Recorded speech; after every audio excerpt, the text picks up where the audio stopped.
Hey guys, it's Enterprise back again with another video for you guys. This is another one of a torpedo build. This is more of a glass cannon, not for tanking so much, but it does output quite a lot of damage. We're here on the Corvette for our boat. The Corvette, for me, has 102,000 hit points. We got 20,500 brace strength, 1,400 armor, we got 15 knots, 21 thirding speed. We got 30% explosive resistance, 50% flooding resistance, 20% fire, 10% piercing, 20% lightning, 30% toxic resistance. She's a support ship. She's really good with top deck weapons. She's one of my favorites this season so far. She has flag bearer. Went over this before in our other videos on our Corvette. You get those stacks up, you do more damage. We're not really going for them stacks in this Corvette, but that is her perk. She's got upgraded mark, which gives target takes 10% more weak point damage. Your allies will heal severe damage if we're doing healing as well, that type of stuff. On our Corvette today, we're running Heavenly Lances, so another torpedo build. We got the Heavenly Lances here. On our Heavenly Lances, they have Electric 3. The only torpedo with electric, and it's the Electric 3, so you get 30% more instead of 20% more as in flooding. We rolled full electric, so we went shock, amp electric, second storm, lightning strike on every single torpedo launcher. So if we come over here, we've also got shock, amp electric, second storm, lightning strike, shock, amp electric, second storm, lightning strike, shock, amp electric, second storm, lightning strike. We got a box pulled Leopold here. It's got flooding too, but we rolled shock, amp electric, second storm, lightning strike again. All the same rolls on this boat. These are excellent rolls for this because we went for electric. So that's what the goal was for this. I think it works quite well. Then we have our Nocturne Heart on here. This is a box pulled from the Kraken. The Kraken's chest can drop you box or quadruple ascended Nocturne Hearts. I've had this one for a while. But Nocturne Heart gives us Euphoria. So if we're above 75% hull health, all weapons do 15% more base damage. Really nice. We rolled armor, survivor, maintenance, severe damage removal. The reason maintenance is on here, I didn't re-roll it. If I were to change it, I'd change maintenance to ironclad. Is a great alternative for the better armor rating. I didn't re-roll it because I originally had this on Brigantine, but I'm cool with it now. Doesn't bother me. We got that severe damage removal because getting rid of the severe damage is great. We're on to our furniture. There is no major furniture on this boat. It is all minor furniture. I was playing around with majors, didn't find one that worked to suit my needs with this, so I got rid of the major furniture. Doesn't have one. I think it's a great idea to do on some boats. You can really get that value out of your boat. If you don't use a major, it depends on what you're doing, of course. Something for like electric torpedoes, there's not really anything the way that I rolled them that benefits them and the damage department or that kind of stuff. Drowning cabinet is a great alternative if you don't want to use six minor furnitures. But we have our expanding corkscrew station, which increases the range of these torpedoes by 8%, and the Leopold. It also increases the secondary damage of any flooding weapon. It's a torpedo, so it's automatically flooding. Automatically ups it. UBAC tuning rack increases the range, reduces that arming distance, ups our speed. Tuning Station 1 increases the secondary damage of torpedo. This one is absolutely necessary on here. Increases the speed of the torpedo by 13% and restores crew stamina while out of combat. That part's cool. We don't really ever use that part. And then we got Caustic Spall Station. Probably 1% of projectile speed through weapon bonuses increases the flooding damage of those weapons by 1% up to 30%. That is why we run both those torpedo furnitures as well. If you don't have caustic, you use all the same major or minor furniture, and you swap caustic for drowning cabinet. Great alternative. Or sheeting winch console. Then we have copper fastening station, which increases the secondary damage of electric weapons, and they're electric torpedoes, so we get that secondary damage increase. And then we went for torpedo works, which again increases secondary damage, which is boosting the flooding and the electric, which is really nice. If I take this boat to Death Tides, we have Hunter. I haven't ever used this in Death Tides but once. I think it's alright. It's not really a Death Tides boat. I'm not a big PvP guy, so I don't really build things for PvP, but some of the stuff I have used, and it doesn't work all too terribly. For our cosmetics here, we've got Lockdown from the Cursed Steel set. We've got the Mauve Melody from the Goddess of War set. We got Passage of Time, which is our Hourglass animated emblem. We got the Figurehead from the Stars Above set. We got the ornaments from the Stars Above set. We got the Hall Color from the Goddess of War set. We got the nameplate from the Valiant Blood set. We got Morgan's Wheel from the Satisfaction set. The crew look is just one of the company ones you can get. We have the chess set, the Grand Game Ship set for our helm decor. We've got one of the parrots for that. We've got a Widow's Embrace set for the Gridlock for the trophy. And the Crow's Mask is Medusa Scorn set.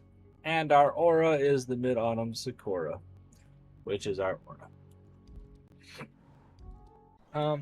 In here, when we go into our tree, in our middle perks, we took Reactive Bulwark because we're not going to use Blood Fuel. I don't find it very useful unless you're using something like the Slip of War or like the Brigantine or like where you only got a couple torpedoes you could smash. We don't use Deadly Medicine because no healing weapons. We use Emergency Repair on our middle one because we want that extra health. It's like a buffed up Survivor, 75-second cooldown. Then we have Full Sail Assault when we're above 12 knots, which you're in the Corvette or the Brigantine. This build works perfectly on the Brigantine as well. You're always above 12 knots, so you're always going to be getting your Full Sail Assault boost. We stuck 1 point into damage control over here. We took our secondary damages. We rode it all the way down with all these nodes. Got this big guy. Rode over here. Got the flooding ones. We rode over here. We got all of the electric ones. We made sure to take the penetration as well. Coming down to the secondary damages, we took Vicious Munitions. We took it all the way down the damage track because the guy's always going to be flooded and electrified, so you don't really need to do the charge rate. And we took it down to Vicious Munitions too. Great. And up here, we took the big node. We took to the right so we could get the Swift Strikes. Both of these, that's 10% into caustic. We rode over to the left. We took the weapon reload to get to our 20% more damage over here. Then we took all of the nodes up the middle, all the damage ones. Then we just shot over to the left. We went down here, got a weapon weak point damage one, which is cool, and a reload one. Those are cool, not necessary accordingly. But I wanted the critical damage control, repairs some severe damage after not taking damage. And that works in conjunction with this one. So there's a good chunk of severe damage getting repaired a good amount of the time. Plus you have your severe damage removal. Then we ran over here. We got all hands on deck, all 3 of them. And then we ran to torpedoes. We got our speed 4 times. So that's another 20% right there. On top of the 210s here, that's 30, and then that's 40. So that's 40% more projectile speed, which dumps immediately into caustic. Then we ran up here. We got torpedo damage 1, 2, and 3. So that's an extra 60% just on the torpedoes. Time to get into it here. We got Sanaga. I do find that this boat does tear up the armored targets as well. Never really had any problem with them there. It does get hit hard because this is a glass cannon torpedo boat. I do find that torpedoes on the Corvette, on most enemies up at this world tier, when they don't have armored, you're going to be hitting anywhere between 149k to 167k, somewhere up in there. As you can see, Sanaga just gets absolutely annihilated. If you put this on the Brigantine, your numbers are going to be somewhere between 186,000 to almost 200,000 damage a torpedo. Mind you, you do get 6. The damage averages out to about 1.18 million for the Brigantine. The damage averages out to about, I think it's 1.48 million for 9 torpedoes on the Corvette hitting the target. So it's a substantial jump up. It's about 300,000 damage more just for slapping it on the Corvette and having those extra 3 launchers. And as you can see, he is already taken care of. Already dispatched. Already dead. I think the way these torpedoes work in conjunction with all of the furniture and not having the major is interesting as well, because a lot of people do want their major on there because it is an important piece of furniture. Alright, we're going to take this down to La Peste. I think he's one of the best targets to launch torpedoes on. I think he's pretty great. Obviously, you do have your mortar. It is boosted by everything, so it's not like it's too shabby. It's still going to do quite a bit of damage to stuff, which is quite nice. We're going to get after the Pest. Hopefully he doesn't have armor, but if he does, we'll deal with it. And if we do end up sinking, you guys will get to see the severe damage removal. That is pretty nice. He has phalanx, so we're going to get a chance to just absolutely annihilate. And look at that spread of torps. There's just so many torpedoes.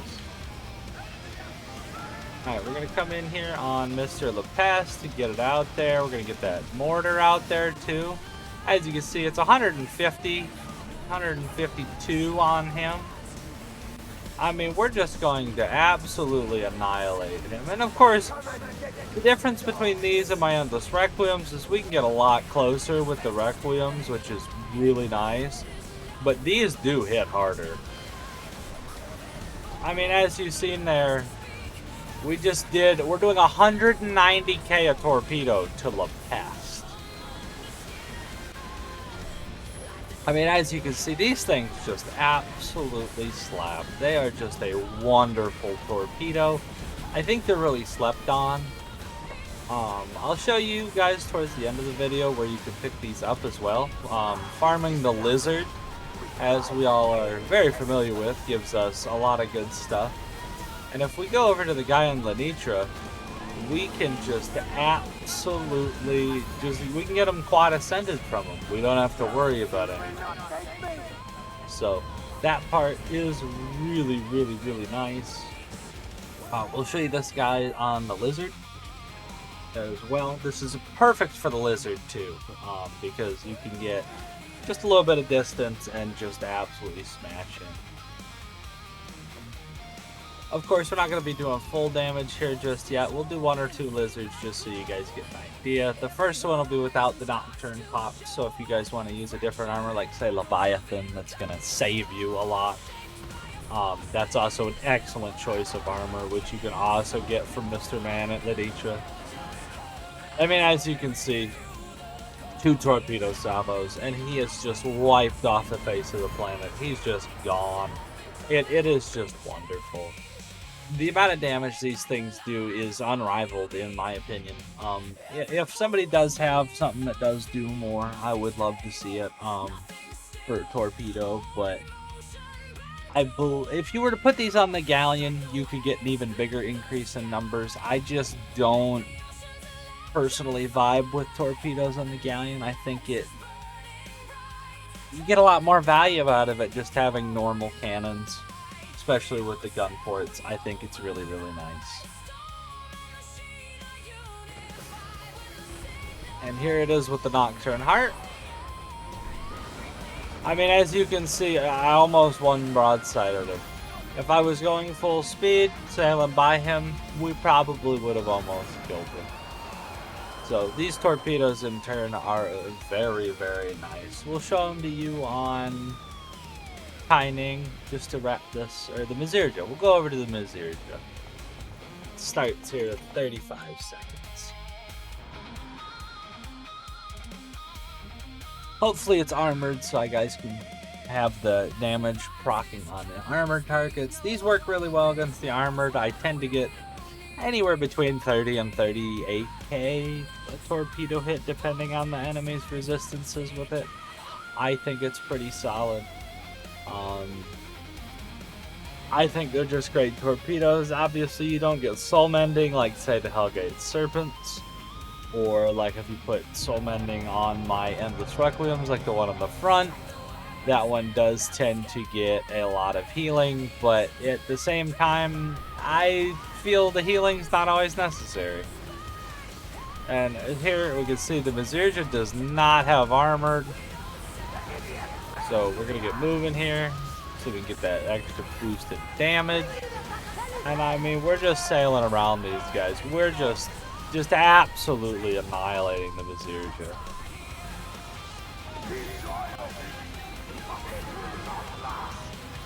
Just absolutely annihilating them.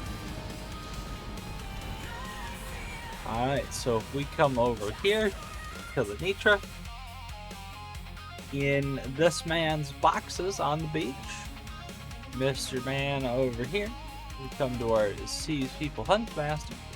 We talk to him, we buy and sell. It is these boxes. I have 22. Maybe we get one out of the 4. Maybe not, but we'll see.